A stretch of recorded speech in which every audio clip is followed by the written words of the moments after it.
kale sheekhu wuxuu leeyahay walaal waxaad sheekha ii weydiisaa markaan rabo janaabada inaan ka meerto qaabkee ugu haboon oo loo weysa qaadanaya markaan janaabada ka meeran rabo qaabkee ugu haboono markaan janaabada ka meerto ka qubaysto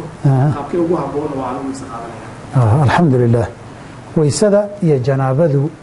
waa laba xadath oo la kala yiraahdo xadath asghar iyo akbar midka yar iyo midka weyn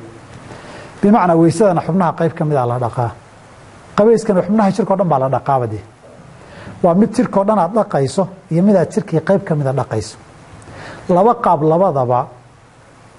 saddexdaba waad u weyse qaadan kartaa in intaadan weyse qabaysanin aad weyse qaadato ama jirkoo dhan weyse qaado ama lugaha hambee labada ariiqaba nabiga way ka sugan tahay sala allahu alayh alih wasalam kadibna aad qabaysato sidaa aad ku weyse qabto qabayska aad weyse qabaysee la eegayana waa un qaybaha ugu dambeeya qaabka labaadii waa inaadan weysaysanba laakiin janaabadii inaad ka qabaysato ood janaabo iyo qabays waajib inaad qabaysanaysa aad niyooto weysaduna way raacaysaa oo waxaa tadaakhululcibaadaad la yidhaahdo weeyo way soosgelayaan mar haddaad kii weynaa samaysay xubnahaad dhaqi lahayd iyo ka badanba dhaqday inaad ku noqoto waxba looma baahna